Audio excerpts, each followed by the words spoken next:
Welcome to the Hillsdale College Online Courses Podcast. I'm Jeremiah Regan. And I'm Juan. We're back with our last episode of Marxism, Socialism, and Communism, the Utopians, Cultural Marxism.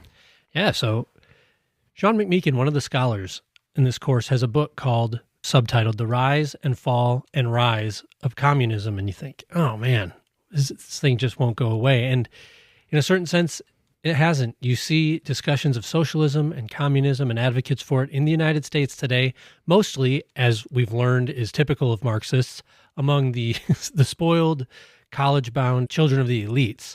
But it still hasn't died. Why? After centuries of horror and misery and failure, will this bad idea not go away? That's the subject of this episode. Yeah, when we were getting ready to launch this course, I remember we were discussing on how we talk about it, and one of the lines that we were talking about was saying that communism is actually more popular than ever. And we looked into it a little bit and did some research, and yes, its popularity is actually very, very big right now. And you wonder, like, how is that possible? In the last episode, we just covered all the failures, and everywhere that communism spreads, it's a failure. Yugoslavia, China, and then we look at more recently places like Venezuela. It just destroys societies, and it continues to be popular, and we need to understand why. And one of the things it does is kind of changes form. Strict Marxists who are talking about economic classes still exist. I mean, we got Bernie Sanders, who's still in the United States Senate, talking about these things. But the focus of Marxist ideology has taken on new aspects. We look at Marxist thought in relations between the races. When we look at human sexuality and gender studies, when we look at age, ability, disability, all of these get put into Marxist groups where one group turns against another and tries to coalesce power and control not necessarily the means of production, but the means of influence, the means of taking on government largesse. So, right, Marx took that division between the oppressor and oppressed as economic classes. It's about money. Right, and now we've turned that into race, gender, and whatever other. Almost any categorization for any characteristic that you can think of, you can find Marxist theory infiltrating that. But there's many cracks in these theories, and our scholars do an excellent job of explaining those in this episode. I hope you're learning a lot from this course with us, and I hope that you go to the website and watch the courses sometimes, because we take great pains to make them look and sound beautiful so that your experience is compelling and engaging and really helps you to grasp the material that we're covering. We're very proud of our work. We work very hard, but it's not free. We have many generous friends and supporters who help us make these educational courses available free to the consumer, free to the student. They're not free for us to make. So if you are able and you're willing, please go to hillsdale.edu/course. That's hillsdale.edu/course to make a tax-deductible donation and support the work that we do here at the online courses. Like I mentioned at the beginning, this is our last episode on Marxism, Socialism, and Communism.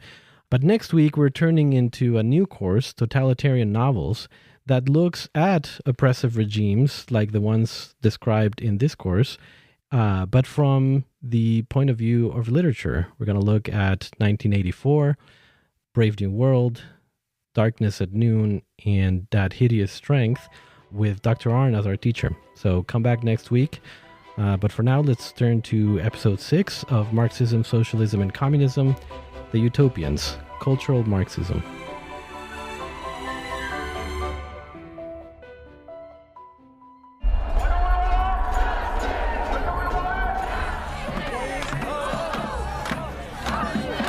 Since the Communist Manifesto was published in 1848, the fine points and precise details of Marx's argument have been lost. As the ideological debate became widespread throughout the West, Marx's acolytes and opponents seemed to grow increasingly zealous. We maybe mouth the pieties of Marxism in the sense that we talk about making everybody equal, but nobody's really pushing for that. What we are pushing for, and what is powerful today, is part of what Marx thought of as genuine human liberation from all of the constraints of the past. What Marx really deep down wanted the most was the complete destruction of Western civilization.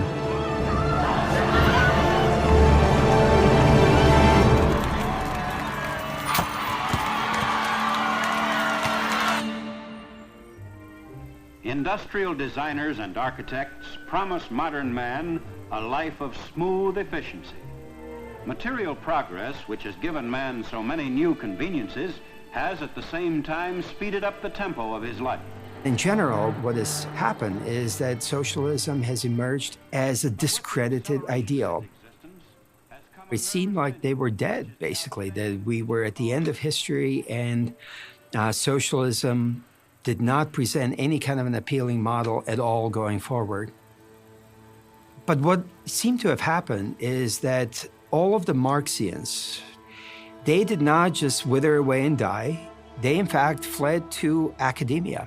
And in academia, they continued to spread these ideas and refine these ideas. What you see in the 1950s is a reworking of Marxism to make it friendly. And there is a fundamental rejection of the orthodox Marxism. In the 1950s, it's usually thought that Marxist economics is a kind of junk science. And all of the new Marxist humanists, somebody like an Erich Fromm is aware of that. How is it possible, I think many of those who called themselves Marxists in the 1950s, how is it possible to say that capitalism doesn't deliver the goods? And so they're not making the argument that socialism leads to superior forms of production. What they're arguing is that capitalism is inferior because it alienates human beings from their true humanity. So Marxist humanism is involved in a social critique of capitalism, but it's laid aside the economic tenets of Marxism. In particular, what we started seeing is the greater reliance on what's come to be known as critical theory, which is associated with the Frankfurt School in Germany from the 1920s on, which was highly influenced by Marxist thought, but was attempting to either somehow modify Marx or add to Marx. The Frankfurt School was a group of intellectuals who started the Institute for Social Research in Frankfurt, Germany. And those who were selected were Marxists. Some of the leading figures were Theodor Adorno, Max Horkheimer, Erich Fromm, and Herbert Marcuse. Somebody like Adorno was interested in musicology. Erich Fromm was a psychoanalyst. Herbert Marcuse was a philosopher. So this group would engage in a new kind of research, and it starts to ask new questions. Why did the Soviet Union become so oppressive? And why is it that communism loses the battle against fascism in the streets of Berlin and other places? And the Frankfurt School contributes a very important idea, which is, in these modern Western nations, the workers had been bought off. And their answer was, we need to combine with Marx a Freudian study of the mechanisms of repression. How do you get someone to work all day long? It's not simply by coercion or necessity, that there are psychological measures that are taken as part of the indoctrination of the workers in society. As naturally as the ruled always took the morality imposed upon them more seriously than did the rulers themselves, the deceived masses are today captivated by the myth of success even more than the successful are. Immovably, they insist on the very ideology which enslaves them. The misplaced love of the common people for the wrong which is done to them is a greater force than the cunning of the authorities. And some of these thinkers were Freudians. Wilhelm Reich was probably the central character. And he thought that the solution, and this is the same with the Frankfurt School, they were asking the same question: why did the communist revolution fail in Germany, which was the industrial center of the world where the revolution was supposed to take place? And so they are going to introduce a new kind of philosophy called critical theory. And critical theory becomes the dominant political philosophy of the latter half of the 20th century. Any kind of a traditional theory, these critical theories would claim, is designed to preserve the current power structures. And those current power structures are intended to exploit some groups to help other groups. There's a reworking of Marx in Marxist humanism and an appeal to Marx's social critique of life under capitalism and the alienation that occurs. How human beings are divorced from community, how they pick up and they uproot and they move 1,500 miles away to work for a corporation. That liberalism was involved in social planning that destroyed spontaneous creativity that was part of human nature. While Western liberalism at the time in the 1950s and the 60s was seen to deliver the goods economically, that it was a dehumanized mode of existence. Working in a cubicle or working in an office, the man in the gray flannel suit who spends all of his day in an office and then he comes home and he turns on the television. He's too exhausted even to have sex. So this is a critique of the state capitalist way of life under liberalism. That's the Marxist humanist critique. Under the rule of the performance principle, body and mind are made into instruments of the alienated labor. The distribution of time plays a fundamental role in this transformation. If the average working day, including preparation and travel to and from work, amounts to 10 hours, and if the biological needs for sleep and nourishment require another 10 hours, the free time would be 4 out of each 24 hours throughout the greater part of the individual's life. This free time would be potentially available for pleasure, but from the working day, alienation and regimentation spread into the free time. For Marcuse, what you want is revolt, you want revolution. And it was Marcuse that argues for a white privileged elite, the white radicals, to unite in solidarity with what he called the wretched of the earth. And by that, he meant third world peoples of color. He meant women who were oppressed by a patriarchal system, and he advocated those who were oppressed by gender. He advocates polymorphous perversity to overthrow the old social mores. So you find a more direct line from Marcuse and the Frankfurt School in critical theory to its applications in critical legal studies in the 1970s to the politics of difference in the 1980s and 90s and all of the schools that we see today. The first transgender operation was conducted around 1930 in Germany in an institute run by cultural Marxists there. That became then hugely influential in the U.S. An example of this, Herbert Marcuse, he came over to the U.S. One of his first important jobs was within the CIA.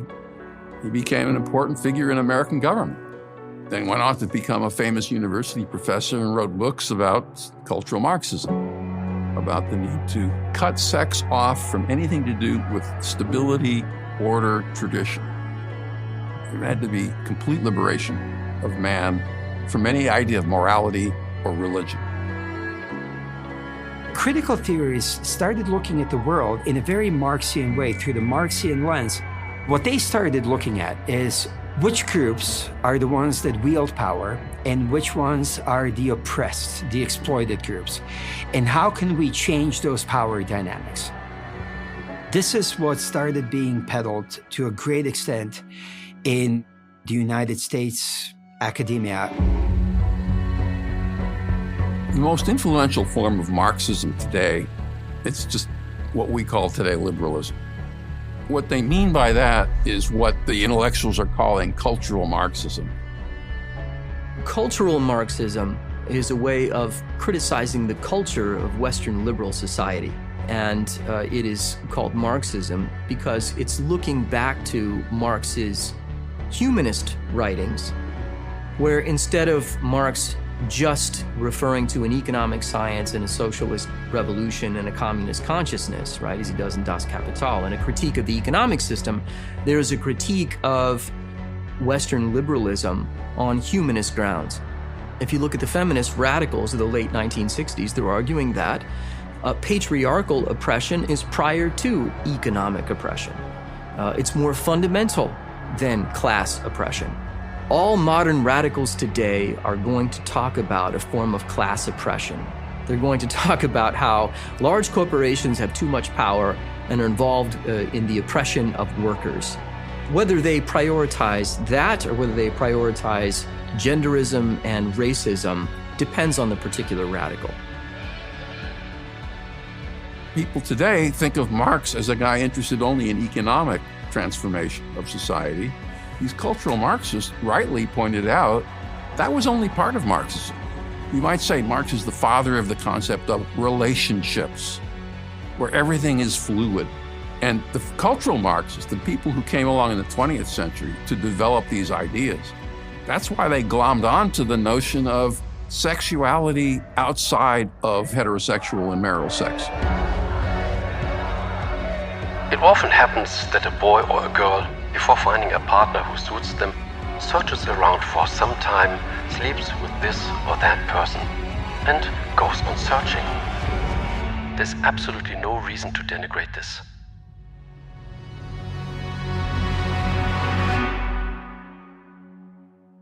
The principal idea of cultural Marxism is, unlike the political changes required by the older orthodox Marxism, is to change society at the level of culture. So you sort of start from the private. You start through things like schools instead of revolutionary violence. And that is crystallized into this, what we now call critical race theory. Critical race theory posits that the major class struggle can be really thought of not necessarily in terms of socioeconomic classes, but in fact in terms of race and gender. So that we have this struggle between whites and blacks that's been in place for hundreds of years now, that is the primary reality for the American experiment. That everything that has happened in terms of the adoption of the institutions in the United States from its founding to today has been intended to keep down the black people, brown people, and take advantage of them by white people. And similarly, to have men take advantage of women through various kinds of patriarchy. So you started seeing this generation of younger teachers. They were going out there and teaching in public schools in particular, that this was their worldview, that they thought of all of life, all of history, all of society strictly in terms of power struggles. And those power struggles needed to be changed. When it comes to diversity, equity, and inclusion, we are at a very frustrating state of affairs at the moment, where we are moving forward and backward at the same time. These movements we see in the contemporary world, the DEI idea, the idea that diversity, equity, inclusion needs to be pushed in schools, in corporations, in workplaces, that's cultural Marxist consciousness raising. It's related to that. You're going to be lectured. You're going to be nudged, they sometimes say today. Like your performance might be evaluated in part on how you deal with these DEI goals. That's very much the cultural Marxist methodology.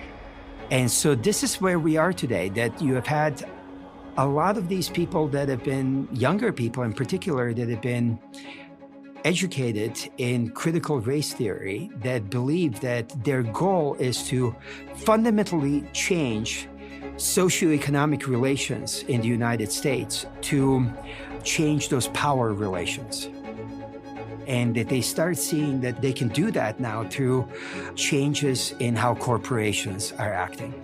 So we are now seeing the most recent, the latest attempt to have socialism. And this is ultimately what ties together all these different versions of socialism. Every one of these visions of socialism has a kind of a utopian endpoint, that a more just world, a better world is the goal. And the only way to achieve that better world, that goal, is through massive application of government power. The utopian promises they're making really are a substitute religion, and it provides a sense of meaning and purpose to the children of the upper middle class and of the wealthy. But ultimately it falls hollow. There's no real transcendence there because the very promise of Marxism is a thoroughly profane society, that you'll be free from all the repressive moral constraints. Well, what does that lead to in practice? It leads to thorough meaninglessness, or it is reduced to raw power. Do you believe in our founders' vision for America? That our republic will only survive if we are an educated and informed people who know our rights and duties? Since 1844, Hillsdale College has sought to educate all who wish to learn about these timeless principles of self-government. For more than 50 years, the college has worked to spread that mission by sending Imprimis to millions of Americans. Imprimis features some of the best speeches given at Hillsdale events, and now an audio version of the popular Speech Digest is available in a new podcast of the same name. And, like the print publication, Imprimis, the podcast, is always free. Listen to the best arguments from speakers such as Chris Rufo, Molly Hemingway, Mark Stein, and Hillsdale College President Larry Arnn, read by Hillsdale students. Subscribe today to listen to Imprimis at podcast.hillsdale.edu. That's podcast.hillsdale.edu or wherever you get your audio. A lot of people thought that, certainly in the United States, but in the Western world in general, that ideas of socialism were pretty much dead. And it was something that started changing quite dramatically with one particular event. I think that's the financial crisis of 2008, 2009. When the crash came, it took just about everyone by surprise, both in the scale as well as in the speed. For decades and decades, the argument had been that capitalism will make everyone wealthy. What happens in 2008 is a radical readjustment in which the older schools of thought, namely a Marxist view of economics, resurges. There are economists who say Marxism is more relevant now than ever. Why? Because Marx's fundamental critique of capitalism, that it led to monopolies, has proven true.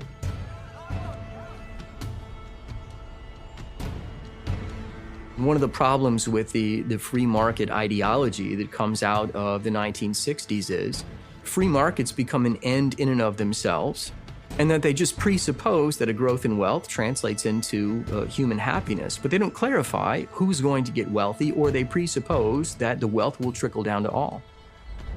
Milton Friedman said that we don't need to prosecute antitrust anymore. The only trust that should be broken apart, according to Friedman, according to Robert Bork, according to Alan Greenspan, would be labor unions.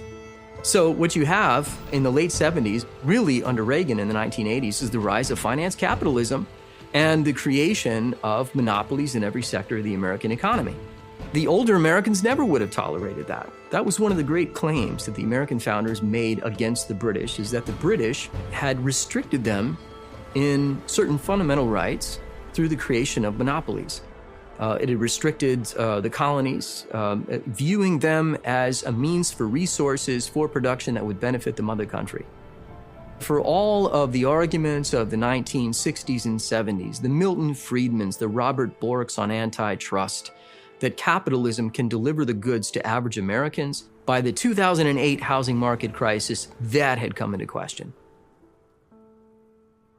Why is it that the standard of living, or why is it that real wages had not increased for average Americans from the early 70s on into the next 30 years? Why is it that the division, the divide between the have and the have-nots, between the 1% and the 99% had gotten larger? This was a very dramatic event, certainly for millennials. This is the first time that they had ever lived through any kind of drastic economic change, where they started seeing their parents losing their jobs, losing their homes quite often. So you start seeing the unleashing of dissatisfaction with the current system in the United States by the younger people that takes form in the Occupy Wall Street movement.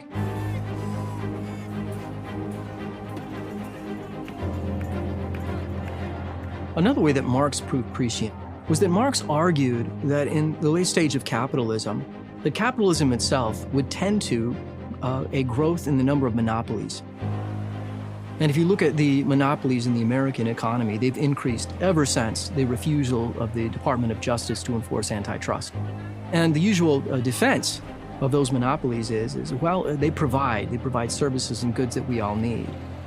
That those businesses just want profit. It's the government that's bad, and government needs to get out of business. Now, the problem with that is that the businesses, the corporations, and government are the same entity.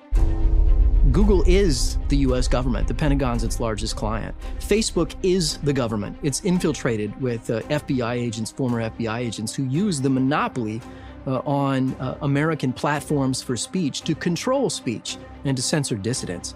And that's a prediction that Marx made. Who was bailed out after the Great Recession? Well, I mean, it was J.P. Morgan. It was, Goldman Sachs. Come to find out, if you were just an average American who wanted a reprieve or a break on your home mortgage, well, that was in dispute. Are we going to bail out jobs for average Americans? I don't know, that's controversial. But when it comes to the largest corporations, what we find is a greater centralization of banking and industry after 2008. And Marx would say, I was right. So I think that the power of orthodox Marxism has shown itself and will probably never go away in an order of international commerce.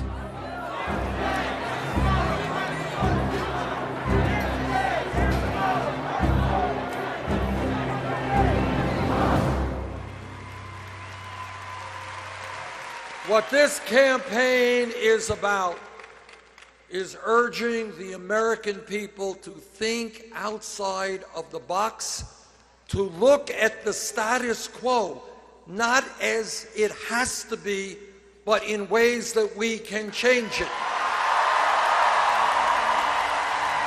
Democratic socialism has become a major buzzword with people like Bernie Sanders. And he talks about achieving democratic socialism, that he wants to get to a society that is going to emulate those socialist economic aspects. And Bernie Sanders has had a massive impact on that conversation in the United States today, gaining millions of followers, especially younger followers, younger people that are finding his message highly appealing. Democratic socialism, the financial crisis of 2008 sort of brought that up, you might say, like maybe as a way to address this crisis occasioned by these very powerful banks. So there's been lots of talk of democratic socialism since then. As to those in this country, the United States, who would self-describe as socialists, I think what they're missing is, and inevitably, democratic socialists would vest more controls over economic decisions, what gets built, what doesn't. The flip side of socialism is deprivation of individual freedom. I think it's just an idea that sounds good, but is just ultimately unworkable and full of all kinds of injustice that fly in the face of what this country was built on and what, in most quarters, the United States professes still to stand for. I think that Marxism invariably leads to totalitarianism because it views society as fragmented by different classes that have no obligations of morality or justice to one another. Marxism, in one way, is very persuasive and applicable because Marx is addressing questions that are thousands of years old. And if you read Aristotle, he talks about the divide between the few and the many. And Marx is taking a side in that dispute, which will always plague political societies. The reason I think that Marxism is so appealing is because of the radical inequalities of wealth that are, to me, indisputable today. How is it that you can defend mere capitalism if it leads to the destruction of the family because we open up a market for every form of degradation that helps to destroy the family? The libertarian position that was adopted by conservatives all throughout the 1980s, in which We are introducing into American society all the things that destroy the family, where the state has to come in and play a role that the family used to play. How is it you're ever going to defend the older model if you adopt a libertarian position? That's one of the challenges, I think, for the certain libertarian school of thought. But I also think that you could look to the Republican ideals of the 19th century and of the founding period, and they have answers to those questions. Among the numerous advantages promised by a well-constructed union, none deserves to be more accurately developed than its tendency to break and control the violence of faction. By a faction, I understand a number of citizens, whether amounting to a majority or minority of the whole, who are united and actuated by some common impulse of passion or of interest, adverse to the rights of other citizens or to the permanent and aggregate interests of the community. The great threat to every political regime, says Madison famously in Federalist 10, is faction. Faction is a real problem because you have citizens who no longer see one another as deserving the same natural rights under the law, under the civil law. And the founders designed a system where they wanted to multiply the interest groups in society as well as to expand the republic. But I think what's important is we're not talking about a society that's so fragmented that it has nothing in common. Madison at the end of Federalist 10 is very clear. You want to have all kinds of interests in your political order, but they need to have something in common. And here you could look at, say, Federalist 2, where John Jay describes that you have a common people. They are rooted from a common ethnicity, use a common language, have the same religion. And why was that important? Well, it's because if you're going to have people that are going to sacrifice and die for a nation, they need to have something in common that they think is more important than life itself.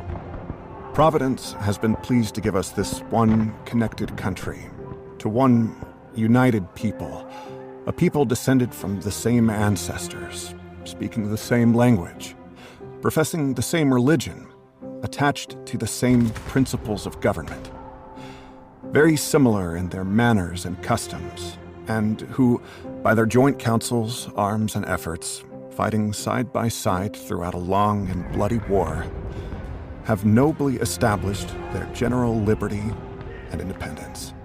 So to understand the founders, it was how to, right? You have the e pluribus unum, out of many one. What they meant by that were the various states that were very different from one another, right after the revolution. But they needed to forge a common identity. And so despite all of the differences in property ownership, in wealth, and in so on, there was a certain natural law that they could appeal to, a certain view of ethics and morality that would inform the citizens. We have no government armed with power capable of contending with human passions, unbridled by morality and religion. Avarice, ambition, revenge, or gallantry would break the strongest cords of our Constitution, as a whale goes through a net. Our Constitution was made only for a moral and religious people. It is wholly inadequate to the government of any other. The founders looked at the potential for faction, and they said, we need to resolve the problem. Marx looked at the modern regime, and all he saw was the faction. The thing that the founders viewed as a problem and tried their best to control for is the very thing that Marx wants to take and run with to lead us to a global society.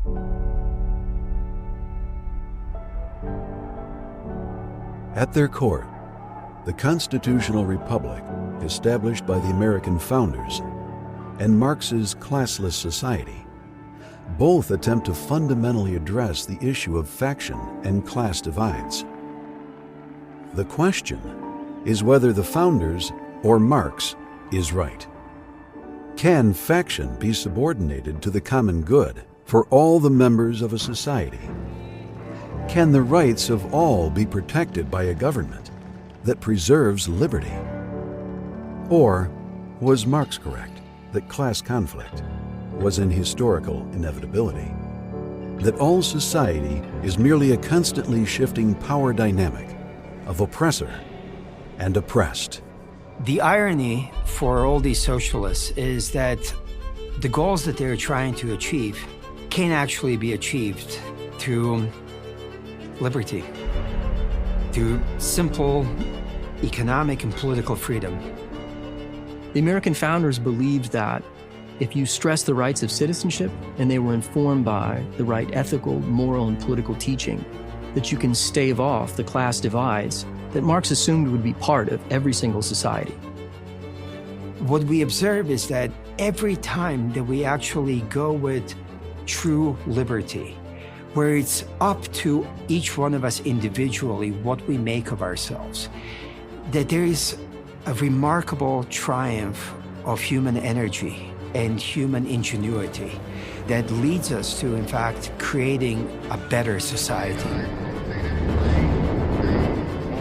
We're in a situation where we are following Marx's guide to try to overcome or abolish human nature. And it's not going to work for us any more than it did for Stalin in the 1930s and 40s. There will be a reassertion of the natural inclinations and instincts of human beings. The most brutal, most repressive, wildest utopian schemes are Marxist. I think communism, the failure of the communist experiment, shows that the more decisions government takes for people, the less freedom they have. Liberty inevitably leads to a better society. Actual socialism, the denial of private property and rights, doesn't work economically and produces human misery in every other way. Socialism is always fundamentally the negation of liberty.